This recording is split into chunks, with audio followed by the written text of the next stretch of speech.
పెద్ద షాపింగ్ ప్రపంచం సిఎంఆర్ మన కరీంనగర్ లో ప్రముఖ సినీ తారలచే ఆగస్టు 9న గొప్ప ప్రారంభం.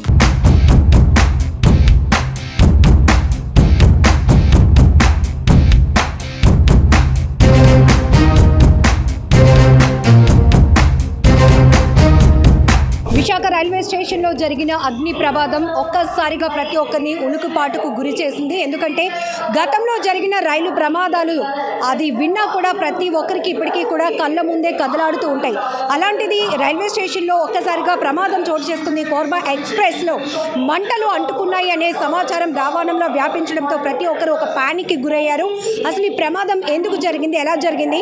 కోర్బా నుంచి అంటే ఒడిశా నుంచి విశాఖ వచ్చినటువంటి ఎక్స్ప్రెస్ ఇక్కడ ప్లాట్ఫామ్ నెంబర్ 4లో ఆగి ఉంటుండగా జరిగినటువంటి అగ్ని ప్రమాదానికి సంబంధించినటువంటి పూర్తి వివరాలు అయితే అడిగి తెలుసుకుందాం. మనతో పాటు ఏడీఎఫ్ఓ సింహాచలం సార్ ఉన్నారు. సార్తో మాట్లాడదాం. సార్, ఏం జరిగింది సార్? అసలు జనరల్గానే రైల్వే స్టేషన్స్లో కానీ లేకపోతే ఇట్లా ట్రైన్కి మంటలు అంటుకున్నాయి అనగానే ఒక రకమైన ప్యానిక్లోకి వెళ్ళిపోతారు ప్రజలు. ఎప్పుడు వచ్చింది సార్ మీకు ఇన్ఫర్మేషన్? మాకు 10 గంటల 3 నిమిషాలకి విశాఖ రైల్వే స్టేషన్లో ప్లాట్ఫామ్ నెంబర్ 4 పైన కోర్బా ఎక్స్ప్రెస్లో అగ్ని ప్రమాదం జరుగుతుందని సమాచారం రావడం జరిగింది. వెంటనే రైల్వే స్టేషన్ అన్న వెంటనే మేము సాధారణంగా అయితే ఒక వెహికల్ టర్న్అవుట్ ఇస్తాము, సిచ్యువేషన్ బట్టి మిగతా వెహికల్స్ టర్న్అవుట్ ఇస్తుంటాము. కానీ రైల్వే స్టేషన్లో అన్న వెంటనే అధిక జనాభా ఉంటారు, ప్యాసింజర్స్ ఉంటారు, ప్రమాదకరం అని చెప్పి ఇమ్మీడియట్గా 2 వెహికల్స్ టర్న్అవుట్ చేయడం జరిగింది. వెంటనే సుమారు 10 కల్లా ఇక్కడ రీచ్ అవ్వడం జరిగింది. కాకపోతే ప్లాట్ఫామ్ రావడానికి రైల్వే మన ఏదైతే ఫైర్ వెహికల్స్ ఉన్నాయో అవి లేకపోవడం వల్ల వెహికల్స్ని బయట ఉంచి అక్కడ నుండి పైప్ లైన్ వేయడం జరిగింది. పైప్ లైన్ వేసిన తర్వాతను ఇక్కడ ఈ లోపల ఇక్కడ ఉన్న వాటర్తో కొంతవరకు నివారించడం జరిగింది. మేము వచ్చేసరికి B7 బోగీల అధిక మొత్తంలో మంటలు పొగలు ఉన్నాయి. సో సుమారుగా 20 మంది సిబ్బంది మరియు 3 వెహికల్స్ మేము తరలించి ఇక్కడ ఉన్న వాటర్తోని మా హోజ్ పైపులతోని 6 పైపులు వేసి ఇమ్మీడియట్గా ఫైర్ ఫైటింగ్ చేసి ఆ యొక్క మంటలను వేరే బోగీలకు కానీ వేరే ప్లాట్ఫామ్ ఉన్న షాపులపై కానీ రూఫ్ టాప్లపై కానీ స్ప్రెడ్ అవ్వకుండా నివారించగలిగి ఫైర్ ప్రమాదాన్ని అయితే 10-15 నిమిషాల్లోనే కంట్రోల్ చేయగలిగాము. తర్వాత వేడిని పొగని నివారించడానికి మరొక 15 నుండి 20 నిమిషాల సమయం మాకు పట్టింది. ఈ ప్రమాదంలో B7 బోగి పూర్తిగా దగ్ధమైంది. దీని వేడి వలన దానికి అటువైపు ఇటువైపు అటాచ్ చేయబడిన M1 B6 అనే బోగీల్లో కూడా కొంచెం నష్టమైతే జరిగింది. దీన్ని నివారించగలిగాము. ప్రాథమికంగా ఇక్కడ ఉన్న సిబ్బంది చూసే వాళ్ళని కానీ వేరే వాళ్ళని కానీ ఎంక్వైరీ చేయడం వల్ల ఆ బోగీలో ఎటువంటి ప్రయాణికులు కానీ సిబ్బంది కానీ లేకపోవడం వల్ల ఎటువంటి ప్రాణ నష్టం కానీ లేదా గాయాలు అవటం కానీ జరగలేదు. అది కూడా సుమారు మార్నింగ్ 7 గంటలకే వచ్చి ఇక్కడ పార్కింగ్ చేసిన వెహికల్ కాబట్టి మనకి ప్రాణ నష్టం అయితే పూర్తిగా లేదండి. ఇక్కడ సార్, గతంలో అనేక రైలు ప్రమాదాలు కూడా చూసాము. ఒకవేళ ప్రమాదం జరిగిన తర్వాత అక్కడ జరిగే ఆలస్యం వల్ల పెద్ద ఎత్తున నష్టం కూడా చూసిన సందర్భాలు ఉన్నాయి. సో ఇమీడియట్గా మీకు ఎన్ని గంటలకి కాల్ వచ్చింది సార్? అసలు ఎవరు చూసారు? సో ఇక్కడ సుమారుగా మాకైతే ఎగ్జాక్ట్గా 10 గంటల 3 నిమిషాలకి ఫైర్ కాల్ రావడం జరిగింది. సో మనకి 3 కిలోమీటర్ల దూరంలోనే ఫైర్ స్టేషన్ ఉంది. ఇక్కడ నుంచి ఇమ్మీడియట్గా 2 వెహికల్ని తరలించి రైల్వే స్టేషన్లో ఉంది కాబట్టి జనాభా అధిక మొత్తంలో ఉంటారని చెప్పేసి ఇమ్మీడియట్గా దాన్ని అదుపు చేసే యుద్ధ ప్రాతిపదికన 20 మంది సిబ్బంది 3 వెహికల్స్తో వచ్చి దీన్ని కంట్రోల్ చేసి స్ప్రెడ్ అవ్వకుండా చేయగలిగాము. దీనివల్ల ఎటువంటి నష్టాన్ని అయితే మేము వచ్చే సమయంకి ఏదైతే ఉందో అక్కడితో అదుపు చేయగలిగాము, స్ప్రెడ్ అవ్వకుండా. సార్, మీరు స్పాట్కి వచ్చేటప్పటికి ఇక్కడ ఉన్న పరిస్థితి మీరు చెప్పారు. రైల్వే స్టేషన్ అనేటప్పటికీ నిత్యం జన సమూహం ఉంటారు కాబట్టి తీవ్రమైనటువంటి ఒక భయాందోళన ప్రతి ఒక్కరిలో క్రియేట్ అవుతూ ఉంటుంది. ఒకవేళ అదే రన్నింగ్ ట్రైన్లో కానీ ఇట్లా జరుగుంటే కనుక ఏ స్థాయి ప్రమాదం నిజంగా బై గాడ్ గ్రేస్ అనుకోవాలి. మేము వచ్చేసరికి జనాలంతా కూడా భయభ్రాంతులతో అటు ఇటు పరిగెత్తడం జరుగుతుంది. అధిక మంటలతో పొగతో B7 బోగి ఉంది. ఇమ్మీడియట్గా మేము చూసి ఆ మంటలను అదుపు చేసి పొగలను అదుపు చేసాము.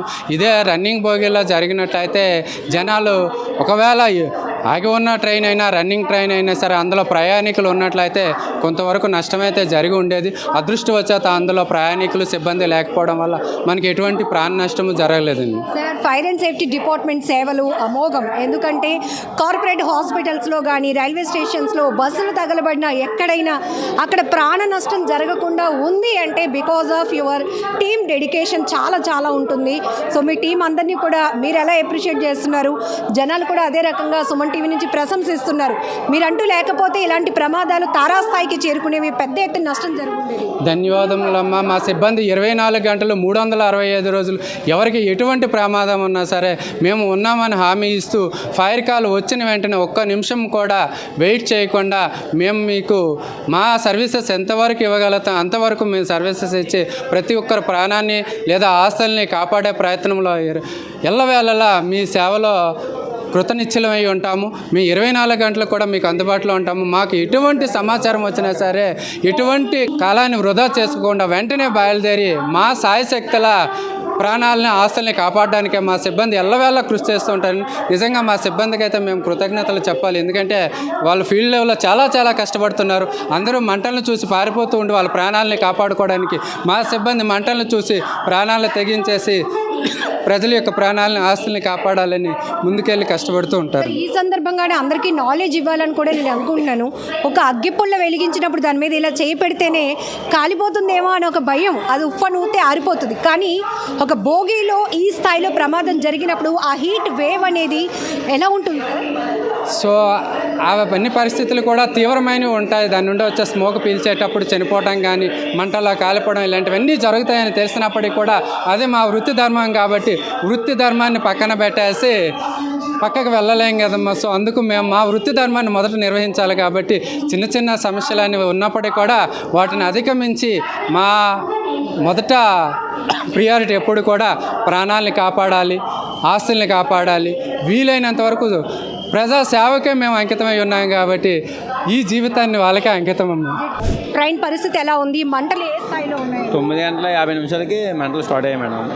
10 గంటలకి మా వాళ్ళు ఇన్ఫామ్ చేశారు. వాళ్ళు 9:52 ఇన్ఫామ్ చేశారు ఆర్పిఎఫ్ సిబ్బందికి. ఆర్పిఎఫ్ వచ్చి మొత్తం మంటలను ఆఫ్ చేశారు మేడం. 10:30కి ఫైర్ ఇంజిన్స్ కట్ వచ్చాయి. 11:30 కల్లా మొత్తం అంతా ఆరిపోయింది. జస్ట్ అంటే ప్రమాదం జరిగే సమయానికి ముందే వీళ్ళంతా కూడా ఒడిశా నుంచి ట్రైన్ వచ్చింది కాబట్టి మెయింటెనెన్స్ కోసం ఇక్కడ ఆపారు ప్రయాణికులు. ట్రైన్ అయితే 6:40కి వచ్చింది మేడం. 6:40 నుంచి 3 అవర్స్ గ్యాప్ ఉంది. దానికి ఇష్యూ లేదు. ఆల్రెడీ దిగిపోయి వెళ్ళిపోయారు. అదే ట్రైన్ ఇప్పుడు 2 గంటలకి తిరుమల అవుతుంది అనమాట. తిరుమల కింద దాన్ని కన్వర్ట్ చేస్తారన్నమాట. ఆ ట్రైన్ వెళ్తుంది 2 గంటలకి. ప్లాట్ఫామ్ పైన మీరు షాప్ రన్ చేస్తున్నారు, ప్రత్యక్షంగా మీరు చూడడానికి అవకాశం ఉంటుంది. మీరు చూసేటప్పటికి భోగిలో మంటలు చెలరేగాయా లేకపోతే పెద్ద ఎత్తున ఎలా ఉంది? జస్ట్ ఫస్ట్ స్టార్టింగ్ B6 నుంచి స్మోక్ వచ్చింది మేడం. హెవీగా స్మోక్ వచ్చినప్పటికీ మేము ఎలక్ట్ అయ్యి ఆర్పిఎఫ్ సిబ్బందికి మేము చెప్పాం అనమాట. సార్ స్మోక్ వస్తుంది ఇలా ట్రైన్ అంటే వాళ్ళు హఠాహుటిన వచ్చేసి ఇక్కడికి వచ్చి మంటలను ఆర్పడం జరిగింది. Fire exit. సో మంటలు అది కాపాడడంతో ఫైర్ ఇంజిన్ వచ్చి అప్పుడు మంటలు ఆపడం. సో మీరు కూడా హెల్ప్ చేశారా? హెల్ప్ చేసాను. సో అంటే పూర్తిగా రైల్వే అధికారులు కానీ లేకపోతే ఫైర్ డిపార్ట్మెంట్ వాళ్ళు అండ్ మీరు కూడా రైల్వే సిబ్బంది అందరూ కూడా అందరూ మేడం అందరూ పార్టిసిపేట్ చేయబట్టి సుమారు 100 మందికి పై మొత్తం అందరూ ఎవరు మా స్టాఫ్ అయితే అందరూ చేయబట్టి కొంచెం లేట్ అయినా కూడా మరికొన్ని బోగీలు అందుకునే ప్రమాదం ఉంది మేడం. సకాలంలో రైల్వే సిబ్బంది మా ప్లాట్ఫామ్ సిబ్బంది అందరూ సహకరించి ఇమ్మీడియట్లీ అదుపులో తీసుకోవడం జరిగింది. ఒకవేళ 6:30కే ప్రయాణికులందరూ దిగిపోయారు. అప్పటి నుంచి ఒక 3 అవర్స్ మెయింటెనెన్స్ కోసం ఇది ప్లాట్ఫామ్ పైన ఉంది. 3 అవర్స్ మెయింటెనెన్స్ ఉంది మేడం. ఆ టైంలో జరిగింది 9:50.